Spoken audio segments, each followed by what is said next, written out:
Salut tout le monde, j'espère que vous allez bien les amis, on est parti pour la vidéo du jour, J-2 avant le retour des Madrilènes sur les terrains. Ça sera donc vendredi comme d'hab, on le rappelle tous les jours, mais vendredi 21h30 du côté de Valladolid. On démarre avec la une du quotidien AS, une une qui est consacrée à Karim Benzema, à Topé. Karim qui va revenir et qui sera titulaire, hein. Il y a 99% de chances que Karim soit titulaire ce vendredi face à Valladolid. Il va évidemment revenir avec, j'espère, hein, l'ambition de tout casser tout simplement sur cette seconde partie de saison. Pour rappel, la première partie de saison de Karim avec le Real a été assez compliquée parce qu'il y a eu beaucoup de pépins physiques pour le Nueve. Il a raté quasiment 50% des matchs depuis le début de saison. Donc après voilà, il y a eu tout ce qui s'est passé autour de la Coupe du Monde. Maintenant ça fait 3 semaines, 3 semaines, un mois que Karim a pu bien, travailler avec le staff médical du Real pour revenir en pleine forme. C'est tout ce qu'on lui souhaite. De toute façon, le club a évidemment besoin d'un grand Karim sur la seconde partie de saison. Voilà quelques images de la séance d'entraînement de la veille avec notamment, vous le voyez, hein, sur cette photo, le Nueve en salle de musculation, tout comme par exemple aussi Vinicius Junior. Double séance hier, une partie en salle de musculation, l'autre partie était évidemment en extérieur sur les terrains. A noter, hein, que les Brésiliens étaient bel et bien présents, hein, lors de cette séance d'entraînement. Là vous avez cette image où l'on voit notamment Vinicius, on voit aussi Eder Militao et Rodrigo. Tous étaient donc présents, hein, pour leur retour de vacances, on va dire ça comme ça, après l'élimination du Brésil du mondial. Hier, on a annoncé l'absence de Mariano Diaz lors de la séance d'entraînement de lundi. Mariano Diaz n'était donc pas présent à l'entraînement parce que voilà, il a un gros problème au niveau de la cheville. Il a laissé cette petite photo hier sur son compte Instagram où on voit tout simplement que sa cheville est très enflée. Donc à mon avis, hein, Mariano Diaz ne jouera pas, hein, face à Valladolid. Enfin, il ne jouera pas, ça on le savait, hein, il y avait très peu de chances qu'il joue, mais il ne devrait pas être dans le groupe face à Valladolid. Petite information qui concerne Aurélien Tchouaméni, Eduardo Camavinga et Luka Modric. On attendait leur retour pour aujourd'hui, ce mercredi.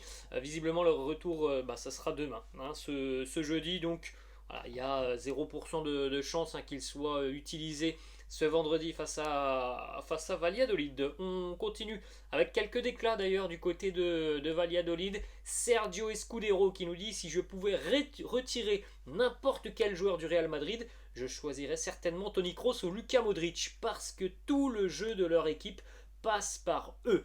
Ensuite, autre déclat de Escudero qui nous dit: toutes les équipes ont des forces et des faiblesses. Nous avons travaillé sur les problèmes de défense face à une équipe qui est très verticale. Nous devrons essayer de couper leur transition offensive et de les empêcher de jouer confortablement.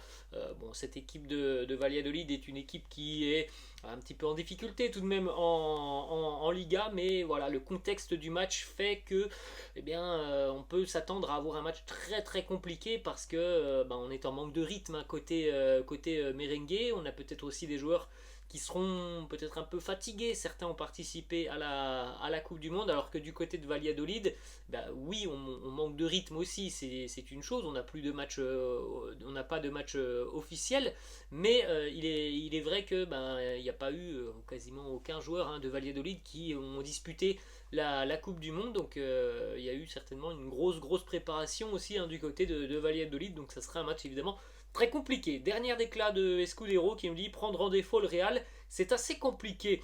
Ils ont une équipe complète avec des joueurs de très haut niveau. Je suis sûr qu'ils attendent aussi le retour de la Liga avec beaucoup d'impatience. Ce sera un match difficile. Une petite information du quotidien AS qui continue d'affirmer que Eden Hazard et Marco Asensio seront titulaires ce vendredi. Alors on avait vu la composition de Marca, je crois que c'était hier ou avant-hier. Marca qui nous annonçait Vinicius titulaire.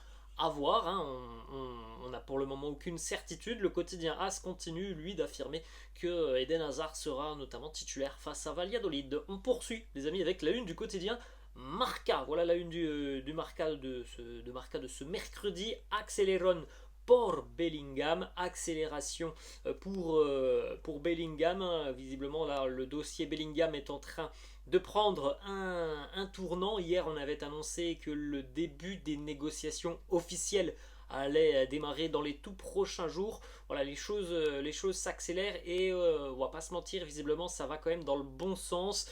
Tout indique que Jude Bellingham lui-même a déjà fait part de son envie de rejoindre le Real Madrid, surtout qu'il semblerait aussi que Liverpool soit assez bien positionné sur le dossier Enzo Fernandez.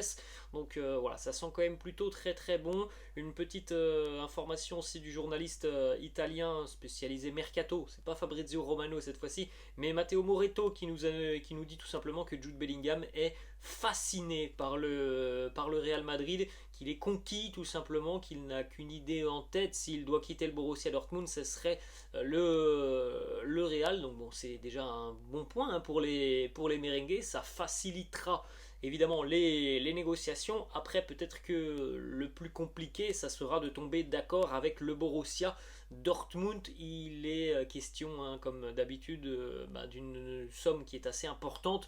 C'est voilà, ce dont on parlait déjà depuis de nombreux mois maintenant. Hein, ça va chiffrer à 3 chiffres, tout simplement, ce transfert de Jude Bellingham. 100 millions, peut-être plus que 100 millions d'euros. Petite information qui concerne le dossier Enzo Fernandez. Là, ça est à Rubia qui nous annonce que le Real a arrêté tout travail sur Enzo Fernandez. Tous les contacts ont été rompus, le club ne va pas le signer, fin du dossier.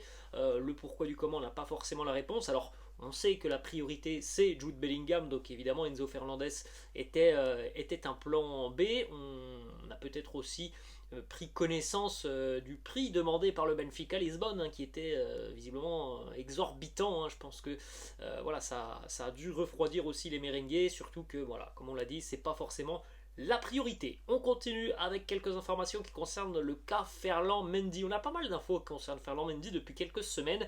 On ne sait pas trop hein, de quoi sera fait l'avenir de Mendy. Est-ce qu'il sera toujours merengue? Le cas Mendy n'est pas clair. Son représentant était plutôt mal à l'aise avec le Real depuis le début et son arrivée du côté de Madrid. Dans ses premiers mois, il a déjà commencé à demander une augmentation de salaire alors qu'il venait à peine d'arriver au Real. Et évidemment, du côté du club, on n'a pas beaucoup apprécié ce comportement. Son contrat, on le rappelle, expire en 2025. Il est le seul joueur non renouvelé pour le moment. C'est une information à prendre en compte tout de même. Ça fait partie aussi du fait que, tout simplement, côté merengue, eh bien, on a du mal à négocier avec le représentant de Ferland Mendy. Donc c'est pour ça qu'il y a beaucoup de rumeurs hein, qui annoncent un départ potentiel de Ferland Mendy sur le prochain mercato estival.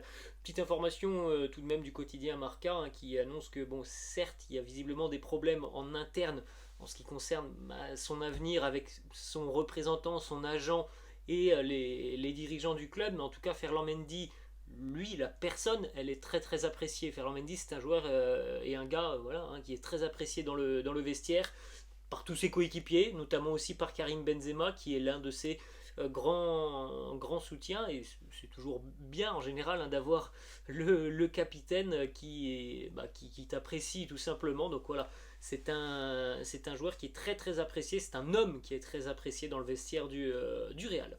On poursuit les amis avec une information qui concerne cette fois-ci un joueur qui est prêté du côté de Cadix. Blanco, il est prêté déjà depuis le début d'année, hein, depuis 6 mois maintenant du côté de Cadix. Mais le Real envisage de rompre le prêt de Blanco tout simplement par manque de temps de jeu. 249 minutes avec Cadix. Voilà, c'est trop peu. Le Real attendait plus. Bon, de toute façon, à chaque fois qu'on prête un joueur, on attend évidemment beaucoup plus. Il y a des prêts qui sont concluants, il y en a d'autres qui sont plus compliqués. Voilà, par exemple, Jesus Régnier du côté de Dortmund, ça a été compliqué. À l'heure actuelle, Miguel Gutiérrez fait de bonnes choses du côté de Gérone. C'est plus compliqué pour Blanco. Le Real envisage donc de rompre son prêt. Il y a déjà des clubs de deuxième division espagnole qui sont intéressés. Du côté de la Liga aussi, certains clubs auraient manifesté leur intérêt, mais visiblement côté merengue, on souhaite tout tout simplement une garantie de temps de jeu et on privilégierait des options en seconde division. Ensuite, petite information du quotidien AS qui nous annonce que le Real s'attend à avoir une décision définitive de Toni Kroos sur son avenir d'ici à la fin du mois de janvier. Bon, on suivra tout ça. Toni Kroos a dit que voilà, ça se déciderait certainement sur les premiers mois de l'année 2023. Il en a déjà parlé. Donc voilà, les prochaines semaines seront évidemment importantes dans la prise de décision de l'ex-international allemand. On termine avec une petite information qui concerne Vinicius Rodrigo et Eder Militao. Tous trois sont nominés pour le Samba Gold. C'est un prix qui récompense le meilleur footballeur brésilien évoluant à l'étranger. Voilà les amis, la fin de cette vidéo, j'espère que ça vous a plu. N'hésitez pas comme d'habitude à lâcher un petit pouce bleu. N'hésitez pas non plus à vous abonner à la chaîne. Je vous laisse les amis, je vous dis à la prochaine. Ciao.